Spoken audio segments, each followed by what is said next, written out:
శ్రీమాత్రే నమః. అందరికీ నమస్కారమండి. మరికొద్ది రోజుల్లో 2026వ సంవత్సరంలోకి అడుగు పెట్టబోతున్నాము. మరి మీరు సిద్ధంగా ఉన్నారా? 2026వ సంవత్సరం మీ తలరాతను పరీక్షించే సమయం వచ్చేసింది. ఇది మామూలు సంవత్సరం కాదు. ఎందుకంటే ఒకేసారి కర్మఫలదాత అయిన శని భగవానుడు, అదృష్టాన్ని, ఐశ్వర్యాన్ని ఇచ్చే గురు భగవానుడు తమ స్థానాలను బలంగా మార్చుకుంటున్నారు. దీనివల్ల కొందరికి 2026వ సంవత్సరం అదృష్టం పట్టబోతోంది. వారు పడుతున్న కష్టాలన్నీ తీరబోతున్నాయి. ఇదే సమయంలో మరికొందరికి ఊహించని అదృష్టం తలుపు తడుతోంది. అన్నిటికంటే ముఖ్యంగా కేవలం 5 రాసుల వారికి మాత్రం ఈ గ్రహాల సంచారం అపార కుబేరులను చేయబోతోంది. వాళ్లు ఊహించని స్థాయికి వెళ్లబోతున్నారు. ఈ 2026వ సంవత్సరంలో 12 రాసుల వారికి ఆదాయమెంత, వారికి ఖర్చు ఎంత ఉండబోతోందో ఇప్పుడు మనం తెలుసుకుందాము. అదేవిధంగా రాజయోగం, అవమానం, వీటి గురించి కూడా ఈ వీడియోలో వివరంగా తెలుసుకుందాము. ఈ 2026వ సంవత్సరంలో మీ భవిష్యత్తు ఎలా ఉండబోతోందో ఆలస్యం చేయకుండా ఈ వీడియోలో తెలుసుకుందాము. అలాగే ఈ వీడియో చూసే ముందు జై శ్రీకృష్ణ అని కామెంట్ చేయండి. వీడియోకైతే ఒక చిన్న లైక్ ఇవ్వడం వలన మరికొంతమంది రాశివారికి ఈ వీడియో అనేది రీచ్ అవుతుంది. అంతేకాకుండా మాకు కూడా కొంచెం మోటివేషనల్గా కూడా ఉంటుంది. జ్యోతిష్య శాస్త్రం ప్రకారం రాశి చక్రంలో మొత్తం 12 రాశులుంటాయి. అందులో మొట్టమొదటిది రాశి మేషరాశి. 2026 సంవత్సరంలో మేషరాశి వారికి ఆదాయం 11, వ్యయం 5, రాజపూజ్యం 2, అవమానం 4గా ఉన్నాయి. మొదటగా మీ ఆదాయ వ్యయాలను గమనిస్తే ఆదాయం 11 భాగాలుగా ఉంటే వ్యయం కేవలం 5 భాగాలుగా ఉంది. అంటే మీరు ఖర్చుల కంటే మీ సంపాదన రెట్టింపు కన్నా ఎక్కువగా ఉండబోతుంది. ఇది ఆర్థికంగా చాలా శుభప్రదమైన సంకేతం. ధనం బాగా నిల్వ చేయగలుగుతారు. పొదుపు పెరుగుతుంది. వ్యాపారాలు చేస్తున్న వారికి లాభాలు స్థిరంగా, నిలకడగా కొనసాగుతాయి. ఎవరైతే కొత్త పనులు లేదా కొత్త వ్యాపారాలు ప్రారంభించాలనుకుంటున్నారో వారికి ఈ సంవత్సరం ఫలితం వెంటనే రాకపోవచ్చు. కొద్దిగా ఆలస్యమయ్యే సూచనలు ఉన్నాయి. కాని ఆలస్యంగా వచ్చిన ఆ ఫలితం చాలా బలంగా మీకు దీర్ఘకాలిక ప్రయోజనాలను కలిగించేదిగా ఉంటుంది. కాబట్టి ఓర్పుతో మీ ప్రయత్నాలన్నీ కొనసాగించండి. కుటుంబ సంబంధిత ఖర్చులు ఈ సంవత్సరం కొంచెం ఎక్కువగా ఉంటాయి. ఇంట్లో శుభకార్యాలు జరగడం వల్ల కానీ లేదా కుటుంబ సభ్యుల అవసరాల కోసం కానీ డబ్బు ఎక్కువగా ఖర్చు చేస్తారు. అలాగే ఆరోగ్యంపై కూడా కొంచెం ఖర్చు తప్పదు. ఇక రాజపూజ్యం 2గా, అవమానం 4గా ఉన్నాయి. దీనికి అర్థం మీరు పదవిలో ఉన్నా, ఉద్యోగంలో ఉన్నా మీకు ఉన్నత స్థాయి గుర్తింపు లభిస్తుంది. కాని అవమానం కూడా ఎక్కువ జరిగే అవకాశం ఉంది. మీరు మాట పడవచ్చు. మీ మాట తీరు వల్ల కొన్ని సమస్యలు రావచ్చు. కాబట్టి మేషరాశివారు ఈ సంవత్సరం ఎవరితో మాట్లాడినా, ఏ నిర్ణయం తీసుకున్నా చాలా జాగ్రత్తగా ఆచితూచి అడుగులు వెయ్యాలి అని గుర్తుంచుకోండి. అలా జాగ్రత్తగా ఉంటే అదృష్టం ఖచ్చితంగా మీ వెంటే ఉంటుంది. మేషరాశివారు చేయవలసిన పరిహారం ఏమిటంటే, మీరు మరింత శక్తిని, ఆత్మవిశ్వాసాన్ని పొందేందుకు ప్రతిరోజు లేదా మంగళవారాలు సుబ్రహ్మణ్యస్వామిని ఆరాధించండి. ఆదివారం సూర్యనారాయణుడిని పూజించండి. ఆదిత్య హృదయం పఠించడం వల్ల మీకు మంచి ఫలితాలు కలుగుతాయి. ఇక 2వ రాశి వృషభ రాశి. ఈ సంవత్సరం వృషభ రాశి వారికి ఆదాయం 5, వ్యయం 14, రాజపూజ్యం 5, అవమానం 4గా ఉన్నాయి. ఇక్కడ మీ ఆదాయ వ్యయాలను చూసిన వెంటనే కొంచెం ఆందోళన కలగవచ్చు. ఆదాయం 5 భాగాలుగా ఉంటే వ్యయం ఏకంగా 14 భాగాలు ఉంది. అంటే సంపాదన కంటే ఖర్చు దాదాపు 3 రెట్లు అధికంగా ఉన్నాయి. అయితే మీరు దీని గురించి ఏమాత్రం భయపడాల్సిన అవసరం లేదు. ఎందుకంటే దేవతల గురువైన బృహస్పతి మీ సొంత రాశిలోనే సంచరిస్తున్నాడు. దీన్ని గురుబలం అని కూడా అంటారు. గురువు మీ రాశిలో ఉండటం వల్ల ఎంతటి కష్టాన్నైనా మీరు సులభంగా అధిగమిస్తారు. అదృష్టం ఎల్లప్పుడూ మీవైపే ఉంటుంది. ఈ అధిక వ్యయం అనేది చెడు ఖర్చు కాదు. ఇది ఎక్కువగా శుభఖర్చు రూపంలో ఉంటుంది. కొత్త వ్యాపారాలు ప్రారంభించడం, పెట్టుబడులు పెట్టడం, సొంత ఇల్లు లేదా స్థలం కొనాలనుకునే వారి కల ఈ ఏడాది నెరవేరుతుంది. నూతన స్థిరాస్తులు కొనుగోలు చేసే బలమైన అవకాశాలు ఉన్నాయి. రాజపూజ్యం 5గా, అవమానం 4గా ఉన్నాయి. అంటే సమాజంలో మీ గౌరవం పెరుగుతుంది. ఉన్నత స్థానాల్లో ఉన్నవారికి మరింత కీర్తి, గుర్తింపు లభిస్తుంది. అయితే స్నేహితుల విషయంలో కొంచెం జాగ్రత్త అవసరం. చిన్న చిన్న మాటల వల్ల మిత్రులతో గొడవలు తలెత్తవచ్చు. ఈ ఒక్క విషయంలో జాగ్రత్తగా ఉంటే మిగతా అన్ని విషయాలు మీకు శుభంగానే ఉన్నాయి. 2026లో అదృష్టకిరణం ప్రసరించే మొదటి రాశులలో మీరు ఒకరు. మీరు చేసే ప్రతి ప్రయత్నం దైవ దీవెనలతో నిండిపోతుంది. ఇక 3వ రాశి మిథున రాశి. మిథున రాశి వారికి ఈ సంవత్సరం ఆదాయం 8, వ్యయం 11, రాజపూజ్యం 1, అవమానం 7గా కనిపిస్తున్నాయి. ఇక్కడ ఆదాయం 8 భాగాలుగా ఉంది, వ్యయం 11 భాగాలుగా ఉంది. ఇది మంచిదే. ఊహించని మార్గాల ద్వారా మీకు డబ్బు వస్తుంది. కానీ అదే సమయంలో ఖర్చులు కూడా ఉంటాయి. డబ్బు చేతిలో నిలబడ్డం కష్టంగా ఉంటుంది.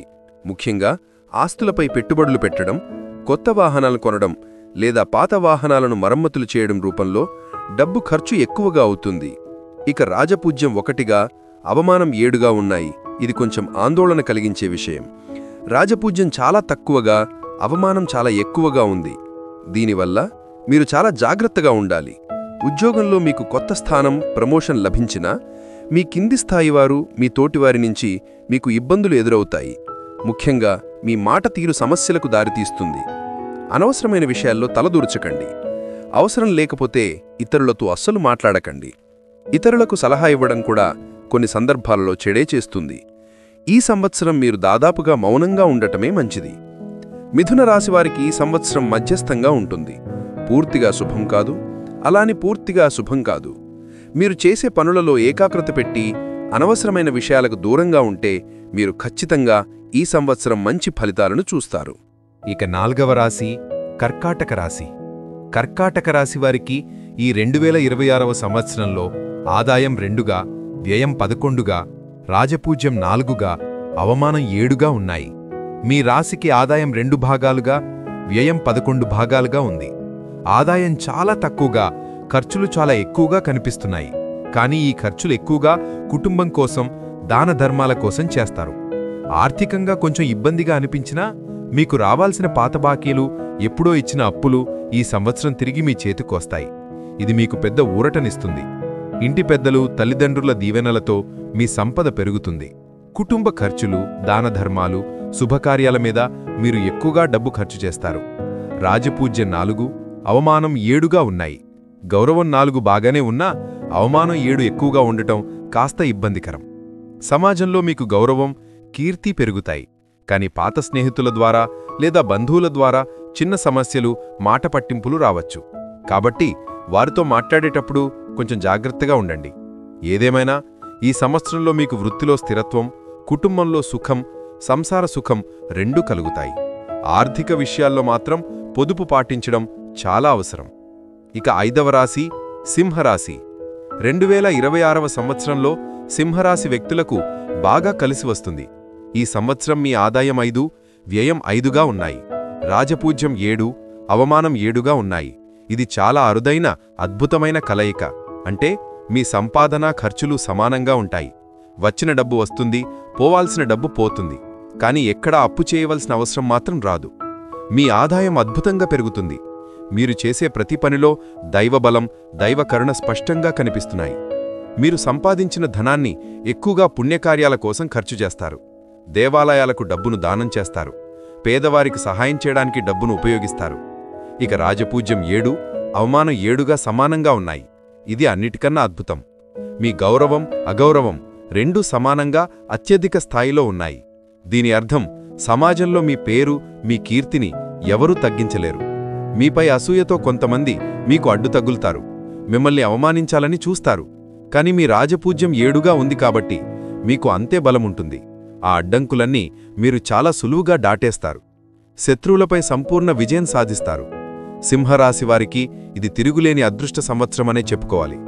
సూర్యభగవానుడు మీపై ప్రసన్నంగా ఉన్నాడు. జనవరి నుంచి నవంబర్ వరకున్న సమయం సింహరాశివారికి ఒక పెద్ద సానుకూలమైన మలుపుని తెస్తుంది. ఇది మీకు సువర్ణయుగం లాంటిది. ఇక 6వ రాశి కన్యారాశి. కన్యారాశి వారికి ఈ సంవత్సరం ఆదాయం 8, వ్యయం 11, రాజపూజ్యం 3, అవమానం 3గా ఉన్నాయి. మీ ఆదాయం 8 భాగాలు, వ్యయం 11 భాగాలు ఉంది. ఆదాయం బాగున్నా ఖర్చులు అధికంగా ఉంటాయి. మీ ఆదాయం ఒకేసారి అమాంతం పెరగదు, కానీ మెల్లగా స్థిరంగా పెరుగుతూ వస్తుంది. ఇది మంచి పరిణామం. ఖర్చులు ఎక్కువగా పిల్లల విద్య, ఉన్నత చదువుల కోసం, ప్రయాణాల కోసం మరియు ఆరోగ్యం మీద ఉంటాయి. రాజపూజ్యం 3, అవమానం 3గా సమానంగా ఉన్నాయి. దీనివల్ల మీ జీవితం చాలా బ్యాలెన్స్గా సాగుతుంది. మీరు శ్రమకు తగిన ఫలితం ఖచ్చితంగా లభిస్తుంది. మీరు ఎంత కష్టపడితే అంత గుర్తింపు వస్తుంది. ఎక్కడా ఎక్కువ కాదు, తక్కువ కాదు. అయితే మీకున్న ఒకే ఒక్క బలహీనత చిన్న విషయాలను కూడా భూతద్దంలో పెట్టి పెద్దవిగా చూడటం. దీనివల్ల మీరే అనవసరమైన ఒత్తిడికి గురవుతారు. చిన్న విషయాలను పెద్దగా చూడకుండా వదిలేయండి. ఈ సంవత్సరం ప్రశాంతంగా గడుస్తుంది. 2026వ సంవత్సరం కన్యారాశి వ్యక్తులకు ఒక పరీక్ష కాలం లాంటిది. మీ సహనానికి, పట్టుదలకు అనేక పరీక్షలు ఎదురవుతాయి. అయినప్పటికీ మీరు వాటన్నిటినీ ఎదురిస్తారు. సంవత్సరం చివరినాటికి మీరు అందుకునే ఫలితాలు చాలా మంచి స్థాయిలో మీకు ఆనందాన్నిచ్చేవిగా ఉంటాయి. ఇక 7వ రాశి తులారాశి. తులారాశి వ్యక్తులకు ఆదాయం 5, వ్యయం 14, రాజపూజ్యం 6, అవమానం 3గా కనిపిస్తున్నాయి. వృషభరాశి వారిలాగే మీకు కూడా ఆదాయం 5, వ్యయం 14గా ఉంది. ఖర్చులు అధికంగా ఉన్నా ఇవి కూడా శుభఖర్చులే అవుతాయి. వ్యాపారంలో ఉన్నవారు ఊహించని పెద్ద విజయాలు సాధిస్తారు. కొత్త అవకాశాలు వెతుక్కుంటూ వస్తాయి. ముఖ్యంగా పార్ట్నర్షిప్ బిజినెస్లు చేసేవారికి లాభాలు కలుగుతాయి. అదే సమయంలో పార్ట్నర్షిప్ కోసం పెట్టే పెట్టుబడులు, ఖర్చులు కూడా పెరుగుతాయి. అలాగే రాజపూజ్యం 6, అవమానం 3గా ఉన్నాయి. ఇది అద్భుతమైన సూచన. మీ అవమానం 3 కంటే మీ రాజపూజ్యం 6 రెట్టింపు బలంగా ఉంది. దీనివల్ల మీకు సమాజంలో విలువ పెరుగుతుంది. మీ మాటకు తిరుగులేనిదే ఉండదు. మీలో దాగిమున్న నాయకత్వ గుణాలు బయటకు వస్తాయి. పదవుల్లో ఉన్నవారికి ప్రమోషన్లు లభిస్తాయి. ఒకే ఒక ముఖ్యమైన జాగ్రత్త మీరు తీసుకోవలసి ఉంటుంది. అవమానం 3గా ఉన్నందున మీరు సరదాగా అన్న ఒక చిన్న మాట కూడా ఇతరులు చాలా తప్పుగా అర్థం చేసుకునే ప్రమాదముంది. ఈ ఒక్క విషయంలో జాగ్రత్తగా ఉంటే తులారాశి వారికి ఇది అద్భుతమైన ప్రగతి సంవత్సరమని చెప్పుకోవచ్చు. మీ రాశికి శుక్రగ్రహయోగం కరుణతో మీ ఆకర్షణ శక్తి పెరుగుతుంది. ఆర్థికంగా, ప్రేమపరంగా, గౌరవపరంగా మీరు ఉన్నత స్థాయికి ఎదుగుతారు. ఈ సంవత్సరం తిరుగులేని అదృష్టాన్ని పొందే రాశులలో మీరు కూడా ఉన్నారు. ఇక 8వ రాశి వృశ్చిక రాశి. వృశ్చిక రాశి వారికి ఆదాయం 11, వ్యయం 5, రాజపూజ్యం 2, అవమానం 6గా ఉన్నాయి. మేషరాశి వారిలాగే మీకు కూడా ఆదాయం 11, వ్యయం 5గా ఉన్నాయి. ఇది ఆర్థికంగా చాలా బలమైన స్థితి. అద్భుతమైన ధనలాభం ఉంది. మీరు అస్సలు ఊహించని మార్గాల నుండి లాభాలు వస్తాయి. రియల్ ఎస్టేట్ రంగంలో ఉన్నవారికి లేదా పాత ఆస్తులు అమ్మాలనుకునే వారికి ఇది సరియైన సమయం. పాత పెట్టుబడులు మంచి లాభాలను తెచ్చిపెడతాయి. కుటుంబంలో శుభకార్యాలు జరగడం, సంతానం కలగడం లేదా కొత్త బాధ్యతలు మీద పడటం కారణంగా ఖర్చులు పెరుగుతాయి. కానీ అది మీ ఆదాయంతో పోలిస్తే తక్కువే. అలాగే రాజపూజ్యం 2, అవమానం 6గా ఉన్నాయి. ఇక్కడ మీరు చాలా అప్రమత్తంగా ఉండాలి. రాజపూజ్యం కన్నా అవమానం 3 రెట్లు అధికంగా ఉంది. దీనివల్ల మీ మాటకు విలువ పెరిగినా పాత విభేదాలు మళ్లీ తలెత్తి మిమ్మల్ని ఇబ్బంది పెట్టాలని చూస్తాయి. అనవసరమైన గొడవలకు దూరంగా ఉండటం ఉత్తమం. అయినప్పటికీ ఈ 2026వ సంవత్సరం వృశ్చిక రాశి వారికి అద్భుతమైన సంవత్సరమనే చెప్పుకోవచ్చు. ఎందుకంటే శని యొక్క కరుణ, గురువు యొక్క అనుగ్రహం రెండూ కలిసి మీ జీవితాన్ని కష్టాల నుండి పైకి లేపుతాయి. గత కొన్నేళ్లుగా పడుతున్న ఇబ్బందులన్నీ తొలగిపోతాయి. జాతకంలో ఇది 3వ తిరుగులేని అదృష్టరాశిగా చెప్పుకోవచ్చు. ఇక 9వ రాశి ధనుస్సు రాశి. ధనుస్సు రాశి వ్యక్తులకు ఆదాయం 14, వ్యయం 11, రాజపూజ్యం 5, అవమానం 6గా కనిపిస్తున్నాయి. మీ రాశికి ఆదాయం 14, వ్యయం 11గా ఉన్నాయి. ఇది చాలా శుభప్రదం. ఆదాయం ఖర్చుల కంటే ఎక్కువగా ఉంది. అంటే ధన ప్రవాహానికి లోటు ఉండదు. ఈ సంవత్సరంలో మీ ఇంట్లో అనేక శుభకార్యాలు జరగవచ్చు. మీరు గతంలో పూర్వజన్మలో చేసుకున్న సుకృతం ఈ ఏడాది మీకు అదృష్ట రూపంలో తిరిగి వస్తుంది. మీరు కూడా దానధర్మాలు ఎక్కువగా చేస్తారు. దానివల్ల సమాజంలో మీ గౌరవం కూడా పెరుగుతుంది. అయితే అవమానం 6గా ఉంది. ఇది కుటుంబంలో చిన్న చిన్న మాటల తగాదాలకు, వివాదాలకు దారితీయవచ్చు. మీరు కోపంగా ఉన్నప్పుడు మాట్లాడకుండా మౌనంగా ఉంటే ఈ సమస్యను అధిగమించవచ్చు. మొత్తం మీద ఈ 2026వ సంవత్సరం మీకు ఆధ్యాత్మిక ప్రగతిని, ధర్మచింతనను పెంచుతుంది. మీరు చేసే పుణ్యకార్యాలు, మీకు లభించే దీవెనలు మీ జీవితాన్ని ఉన్నతమైన మార్గం వైపు నడిపిస్తాయి. ఇక 10వ రాశి మకర రాశి. మకర రాశి వారికి 2026వ సంవత్సరంలో ఆదాయం 2, వ్యయం 8, రాజపూజ్యం 1, అవమానం 2గా కనిపిస్తున్నాయి. ఖర్చులు చాలా అధికంగా ఉన్నాయి. ఈ అంకెలు విని నిరాశపడకండి. వ్యాపారంలో ఉన్నవారికి ఇది టర్నింగ్ పాయింట్ ఇయర్ అని చెప్పవచ్చు. ఆర్థికంగా పెరుగుదల నెమ్మదిగా కనిపిస్తుంది. మీరు అనుకోని పనుల మీద, ఆరోగ్యం మీద ఎక్కువ డబ్బు ఖర్చు చేయవలసి వస్తుంది. రాజపూజ్యం 1గా ఉన్నా మీకు కొత్త స్థానం లేదా ప్రమోషన్ వచ్చే బలమైన అవకాశాలున్నాయి. అయితే అవమానం 2గా ఉండటం వల్ల మీ ఎదుగుదలను చూసి ఈర్ష్యపడేవారు మీ చుట్టూ పెరిగిపోతారు. అలాంటి వారి నుండి చాలా జాగ్రత్తగా ఉండాలి. మీ రహస్యాలను ఎవరితోనూ పంచుకోవద్దు. మకర రాశి వారికి 2026వ సంవత్సరం అనేది పూర్తిగా మార్పు సంవత్సరం. మీరు కష్టపడితే దానికి తగిన ఫలితాలు రెట్టింపుగా వస్తాయి. శ్రమను నమ్ముకుంటే విజయం మీదే. ఇక 11వ రాశి కుంభరాశి. కుంభరాశి వారికి ఆదాయం 2, వ్యయం 8, రాజపూజ్యం 4, అవమానం 2గా కనిపిస్తున్నాయి. ఆదాయం తక్కువ, ఖర్చు ఎక్కువ. కాని మీ రాశి అధిపతి అయిన శని భగవానుడు మీ సొంత రాశిలోనే ఉండటం, ఏల్నాటి శని మధ్యభాగం వల్ల ఇది మీకు చెడు చెయ్యదు. ఇది శ్రమకు కూడిన ఫలితాలను ఇస్తుంది. మీరు చాలా కష్టపడతారు, కానీ ఆ కష్టానికి తగిన విజయం లభిస్తుంది. మీ ఖర్చులు ఎక్కువగా ఉన్నా ఆ ఖర్చులన్నీ ఫలవంతం అవుతాయి. అంటే పెట్టుబడిగా పెట్టిన డబ్బు భవిష్యత్తులో మంచి లాభాలని ఇస్తుంది. అలాగే రాజపూజ్యం 4, అవమానం 2గా ఉన్నాయి. ఇది చాలా మంచి విషయం. మీ గౌరవం మీ అగౌరవం కన్నా రెట్టింపుగా ఉంది. సమాజంలో మీ పేరు ప్రతిష్టలు పెరుగుతాయి. కాని పాత బంధాలు, గతకాలపు స్నేహితులు కొంత ఇబ్బందిని కలిగించే అవకాశాలు ఉన్నాయి. కాబట్టి జాగ్రత్తగా ఉండండి. కుంభరాశి వారికి ఇది పరివర్తన సంవత్సరం. మీరు సాధించే విజయం చిన్నదిగా ఉండదు. అది చాలా స్థిరంగా, దీర్ఘకాలికంగా ఉంటుంది. శనిదేవుడి కరుణ మీ జీవితాన్ని పూర్తిగా మార్చేస్తుంది. ఆదాయం తక్కువగా ఉన్నప్పటికీ మీ కఠోర శ్రమ మిమ్మల్ని 4వ తిరుగులేని అదృష్టరాశిగా నిలబెడుతుంది. శ్రమించండి, ఫలితం ఖచ్చితంగా మీ సొంతమవుతుంది. ఇక చివరి రాశి 12వ రాశి మీనరాశి. మీనరాశి వ్యక్తులకు ఆదాయం 14, వ్యయం 11, రాజపూజ్యం 7, అవమానం 2గా కనిపిస్తున్నాయి. ఇది అద్భుతమైన, అమోఘమైన స్థితి. మీ ఆదాయం 14గా, వ్యయం 11గా ఉంది. అంటే ధన ప్రవాహానికి లోటు లేదు, మంచి పొదుపు ఉంటుంది. గురువు అనుగ్రహం వల్ల వృత్తి ఉద్యోగంలో చాలా పెద్ద ఎదుగుదల కనిపిస్తుంది. మీరు చేసిన పుణ్యఫలమంతా ఈ ఏడాది లభిస్తుంది. మీరు దాన్ని అనుభవిస్తారు. కుటుంబ కార్యక్రమాలు, పుణ్యక్షేత్రాలను చూడటం వంటివి చేస్తారు. అలాగే రాజపూజ్యం 7, అవమానం 2గా ఉంది. ఇది అన్ని రాసుల కన్నా ఉత్తమమైన స్థితి. ఉన్నత స్థానంలో ఉన్నవారికి కీర్తి, గౌరవం, సన్మానాలు లభిస్తాయి. చిన్న చిన్న ఆరోగ్య సమస్యలు అప్పుడప్పుడు ఇబ్బంది పెట్టినా అవి సులభంగానే తగ్గిపోతాయి. మిగతా పెద్ద సమస్యలైతే మీకు ఏమీ లేవు. మీనరాశివారికి ఇది దైవానుగ్రహ సంవత్సరమని చెప్పవచ్చు. మీరు తీసుకునే ప్రతి నిర్ణయం మీకు దైవదీవెనగా మారుతుంది. అందుకే ఈ 2026వ సంవత్సరంలో 5వ తిరుగులేని అదృష్టరాశి మీనరాశి అని చెప్పుకోవచ్చు. ఇక మొత్తం మీద తిరుగులేని అదృష్టాన్ని పొందబోయే ఆ 5 రాశులు ఏంటో కూడా ఇప్పుడు మనం తెలుసుకుందాం. గ్రహాల అనుకూలత వల్ల 12 రాశులలో ఈ 5 రాశుల వారికి అదృష్టం, విజయాలు ఎక్కువగా అందుతాయి. అందులో సింహరాశి, తులారాశి, వృశ్చిక రాశి, కుంభరాశి, మీనరాశుల వారు ఉంటారు. ఈ 5 రాశుల వారికి ఈ సంవత్సరం అదృష్టం విపరీతంగా వస్తుంది. మీరు ఏది తలపెట్టినా అందులో విజయాలు కలుగుతాయి. గౌరవం, కీర్తి, డబ్బు మిమ్మల్ని వెతుక్కుంటూ వస్తాయి. ఇక 12 రాశుల వారు పాటించవలసిన సాధారణ పరిహారాలు ఏమిటో కూడా చూద్దాం. ఈ సంవత్సరం కొందరికి సవాళ్లతో మొదలై చివరకు ఆశీర్వాదాలతో ముగుస్తుంది. ఈ ఏడాది ముఖ్యంగా భక్తి, కర్మ, సహనం మరియు సానుకూల ఆలోచనలు ఉన్నవారికి విశ్వం ఎల్లప్పుడూ అండగా ఉంటుంది. కొత్త అవకాశాలునిస్తుంది.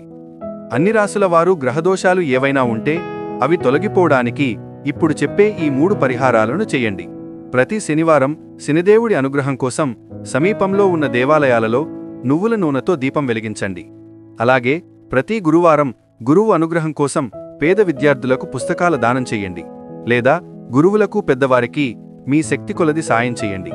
ప్రతి ఆదివారం ఆరోగ్యం, ఆత్మవిశ్వాసం కోసం సూర్యభగవానుడికి నమస్కారం చెయ్యండి. నీటిని ఆర్ఘ్యంగా సమర్పించండి.